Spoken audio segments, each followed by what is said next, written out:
So today's topic, all of you know how to feel the presence of God.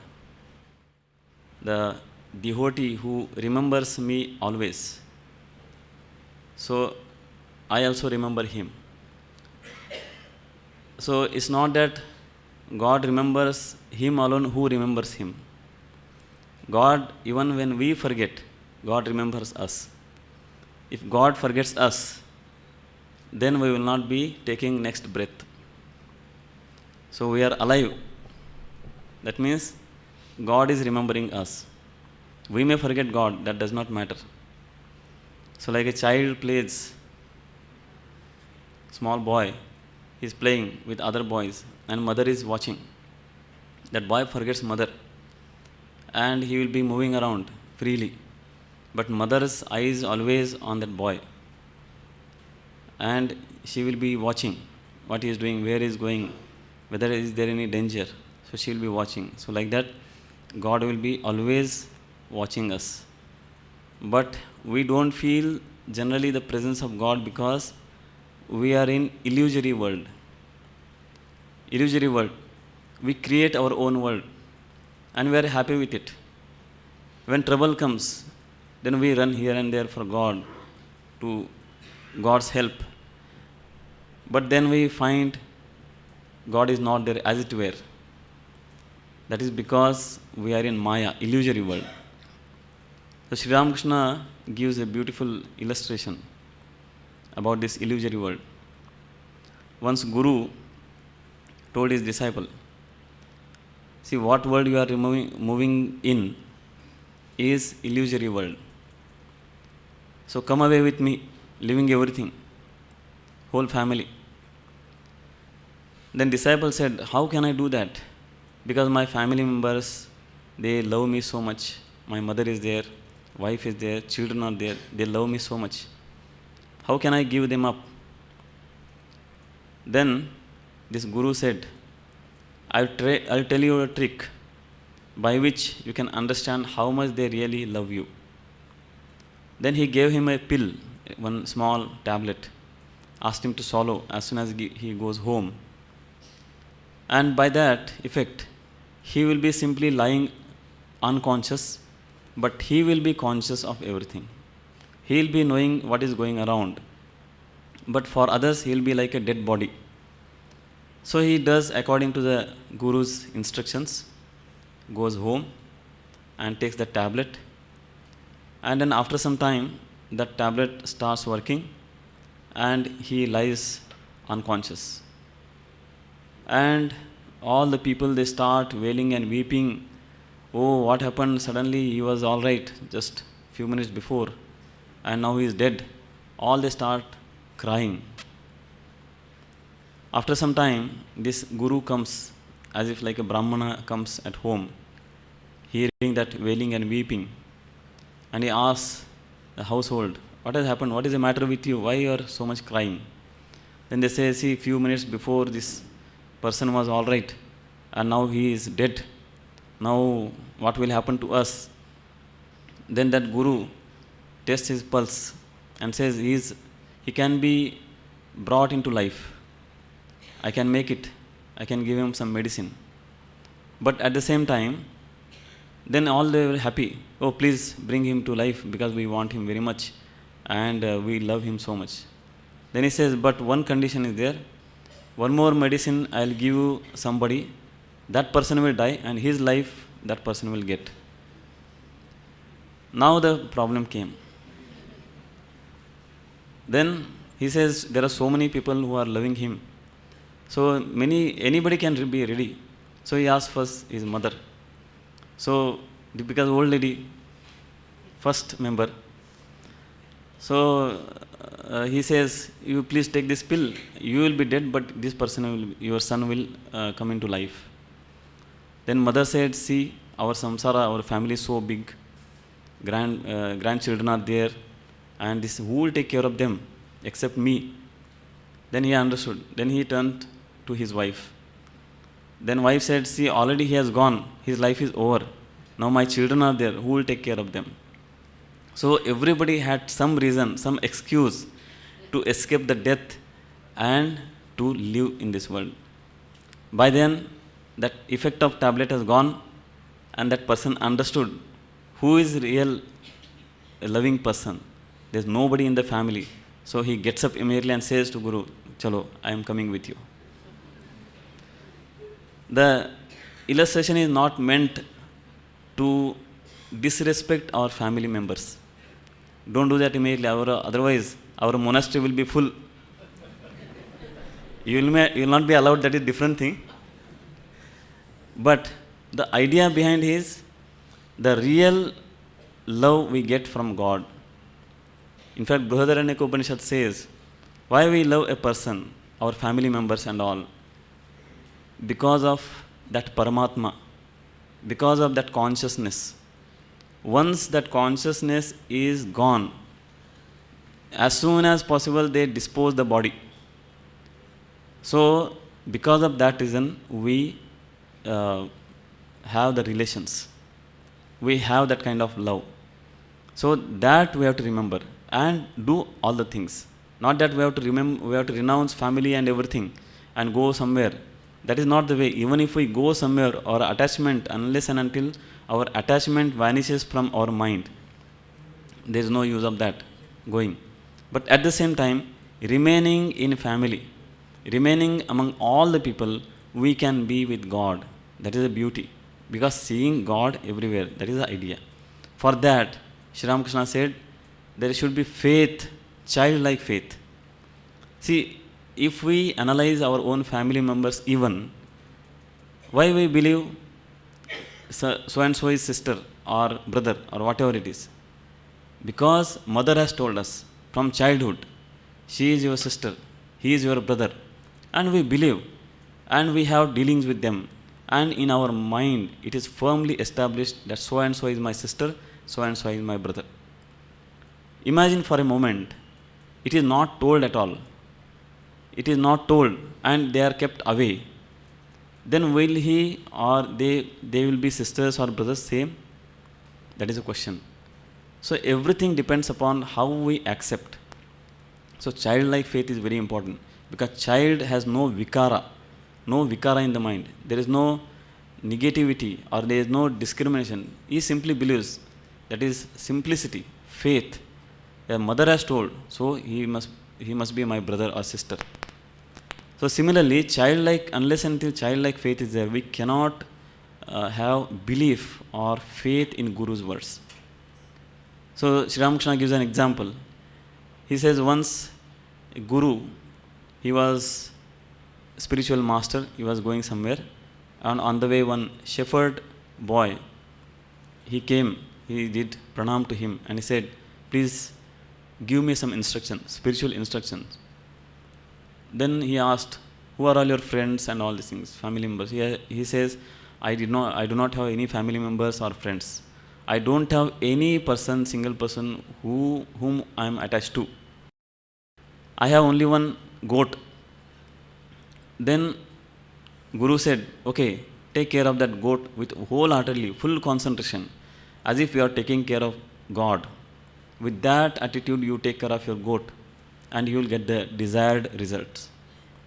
So after some months, though that disciple followed his instructions, after some months that Guru, on his way back from his pilgrimage, he wanted to see that disciple, how he is progressing, what is his condition and all. So while coming back, he met that disciple and he asked, how are you doing? How is your practice going on? Then he fell at his feet and said, sir, you have given me great instructions.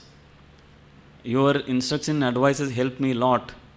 The day I started taking care of that goat, I am feeling great joy. And every now and then I see a kind of figure, divine figure with 4 hands, with a blue body, kirita and all. As soon as I see that figure in my goat's body, I feel a great joy in my heart. My whole life has become divine. So I am thank you for that. So the thing is faith.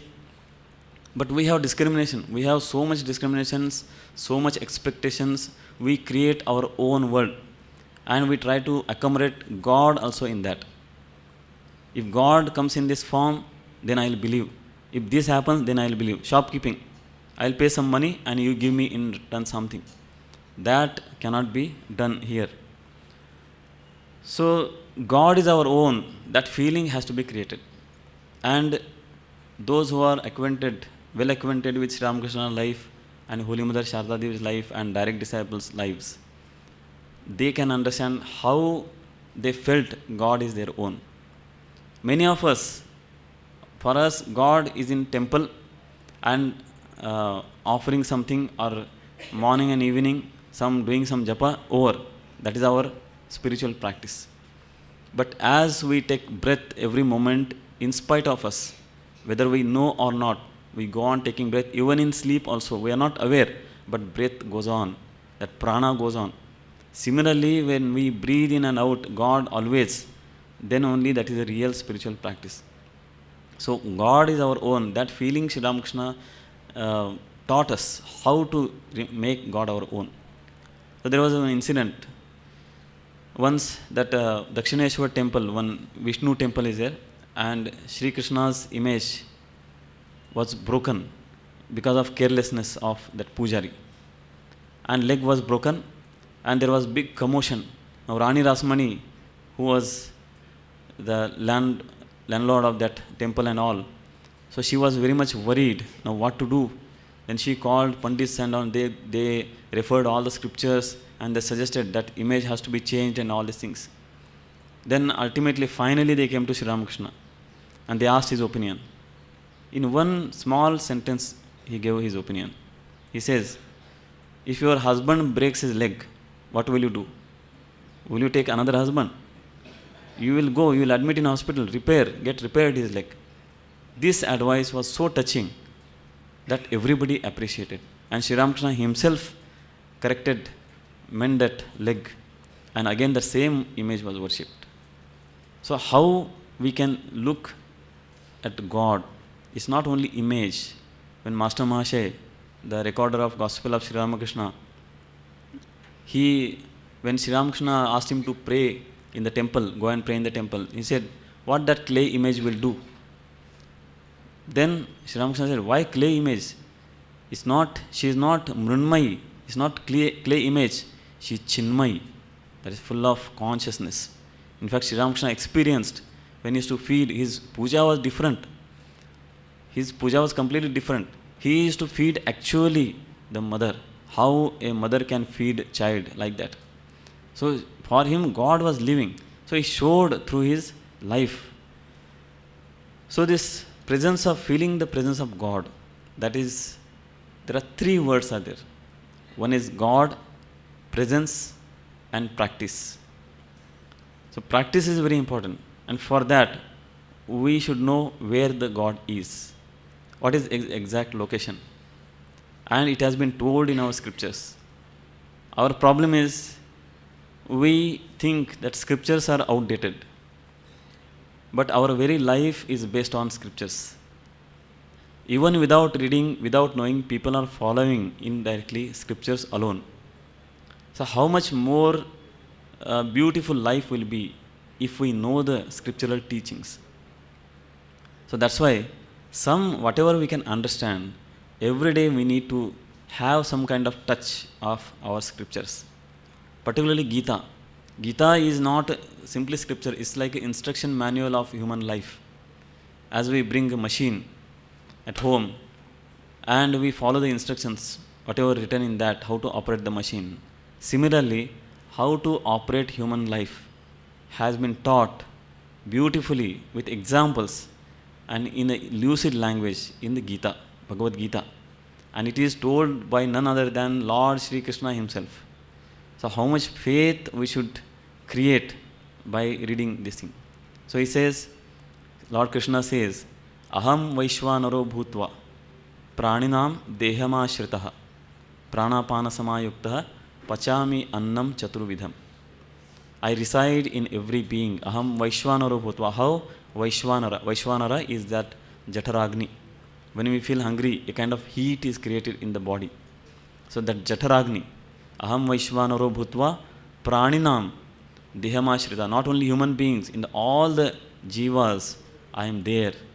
I am there present in the form of Vaishvanara. Pachami Annam Chaturvidham. There are 4 kinds of food that I digest by using this Pancha Pranas. So, this is one clarification God gives. Then again he says, whole Gita is full of that, but some selected few things. So, what he says? Ishvara Sarva Bhutanam Hriddeshe Arjuna Tishtati. Hriddeshe, in our hearts, there is a spiritual heart. Hriddeshe Arjuna Tishtati. O Arjuna, this Parameshwar is residing in everybody's heart. Brahmayan Sarva Bhutani, but we do not know. So we move around in search of him, who is very near. Who is very near, he hardly we can see him or that object. Our own eyes we cannot see, because those are very near. Those very eyes, by using those eyes we see everything, but our own eyes we can't see. Now we may argue that we can see in the mirror, but we can see those only reflection. Those are not the real eyes. Real eyes organ is different. So, Brahmayan Sarva Bhutani Yantra Rudhani Mayaya. So, because of Maya, because of illusion, we are moving around in search of that God. And our Narayana Suktam, it gives exact point. Adho nishtya vitastyante nabhyam upari tishtati.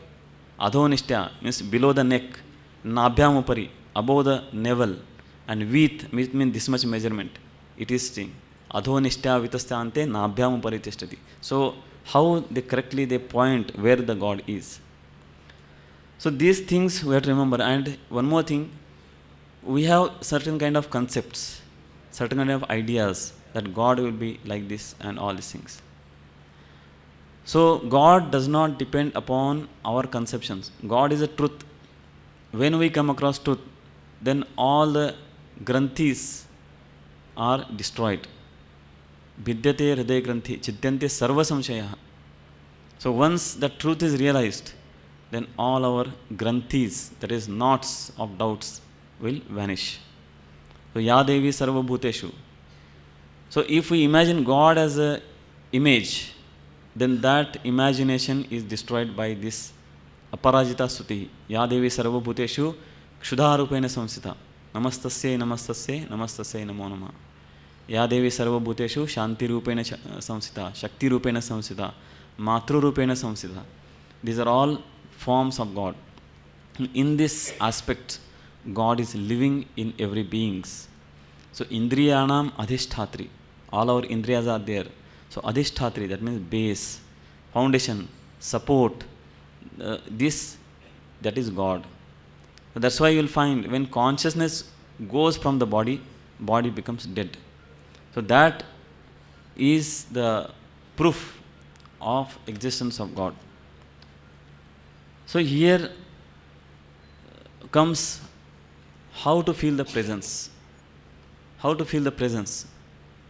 Now, as we go on reading the scriptures, as we go on the observing phenomena of the nature, as we go on observing our life, there may be many incidents in our life by where we have felt God's presence. Those we have to remember. And always we have to think how many God's blessings are there upon us. They say a real devotee counts the blessing of God. Only when something calamity happens, then we shout at God and we say, "Oh God, what you have done." But what good things He has done, that we forget. So Swamiji here says, Swami Vivekananda, God is there in all beings. He says, our life blood is spirituality. The very life is based on spirituality. If it flows clear, if it flows strong and pure and vigorous, everything is right. Political, social, any other material defects, even the poverty of the land, will all be cured if that blood is pure. That blood means spiritual blood, our mind. If our mind is pure, there is no vikara, there is no contradictions, there is no corruption in the mind, then we find all the problems will be solved. Because there will not be any problem at all. Problems are in the mind. Problems are not fact. It is our conceptions. It is our ideas. And the very incarnation of Sri Ramakrishna was to destroy this doubt about God. Whether God exists or not, then if He exists, then how come so many problems are there? All these doubts, to clear these doubts, Sri Ramakrishna appeared. And through his life, he did not give any upadesh or lectures or all, but through his life, he showed the people that God exists, He can be seen. When Narendra, later Swami Vivekananda, when Narendra went to him and asked, "Have you seen God?" Sri Ramakrishna said, "Yes." So far, Narendra had not met any person who could say so affirmatively, so authoritatively that I have seen God. But Sri Ramakrishna was the only person who said, "Yes, I have seen God, I always see Him." And the beauty of it is, you also can see Him if you follow these disciplines. That means purity of the mind is very important. Childlike faith is very important. And for that, we have to again and again remember the words of these great people, incarnations, Sri Ramakrishna, Holy Mother, how they said about God. Always, none other than God they speak during their conversations with others. You will find Sri Ramakrishna's gospel, any topic he turns to God. Person may be asking about worldly things, but he turns a topic very nicely to God. We will not know how we have come to God. That is the beauty of gospel of Sri Ramakrishna. Once that other saint and his friends, they had engaged in some argument about tantric worship and all. And they wanted to have the final word from Sri Ramakrishna. That argument went on for hours together. But they could not come to any conclusion. So they came to Sri Ramakrishna and they sought his opinion about that argument. Sri Ramakrishna did not reply directly. He said, "What do I know all these things? I take the name of God and I am happy." Because, and he says, if we go on inquiring too much, if we go on discuss too much and argument, then our faith will shatter. More and more doubts will arise in our mind. So better to take the name of God and be happy with that. Things will happen according to His will. So once one young man, he went to Holy Mother in Jairambati and did pranam and all things, and he suddenly, while conversing, he said, "Mother, I am not fit person to meet you. So henceforth I will not come to you." And swiftly he walked away. Mother ran behind him, caught hold of his shirt and turned his head towards him and put her hands on his shoulder and said, "See, whenever any disturbing thoughts come to your mind, remember me." She just looked into his eyes and said, "Remember me and remember that I am always with you." And these words had so much impact on his mind that he went home, no doubt, but all the time he was remembering Mother. Later on, he became very renowned monk, a sannyasi. So, these are some incidents or these lives we have to read.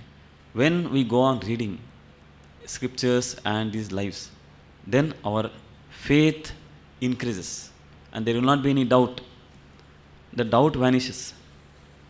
For that, we need to observe the natural phenomena also. See, we call this as a body, our body. But what we can do about it? Can we stop the flow of the blood? Can we stop our heartbeats? Can we stop our breath? We cannot. Can we stop our hunger, thirst? We cannot have control on any single cell of the body. We cannot stop our aging. We may hide by external means, but we cannot stop aging of the body. So when we call something ours, it should be fully under our control. But nothing is under our control. But still things are going on. That means there is some power which is working behind this universe. Whole universal phenomena is so systemized. There is no method or no person or no entity who can break that system. Karma phala is so strong. Whatever karma we do, according to we get phala.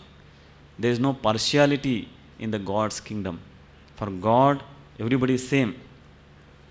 And seeing God in everyone, that is very, very important. We may come to the temple, but our relations, interrelations are not good. Completely based on hatred and ill feeling. If that ill feeling and hatred if we carry, how can we expect our mind to be pure and God will reflect in our mind? In fact, that we should take it as a chitta shuddhi. Somebody is criticizing us behind or front, it should be taken as a chitta shuddhi.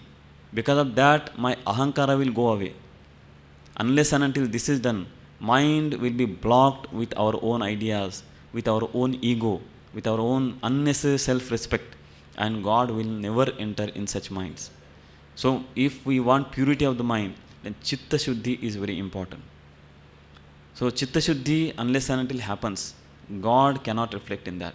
And as soon as the moment our mind becomes pure, we need not have to bring God from anywhere, but God Himself will reflect in our minds. So, let us resolve something and let us every day try to be in God's company. How?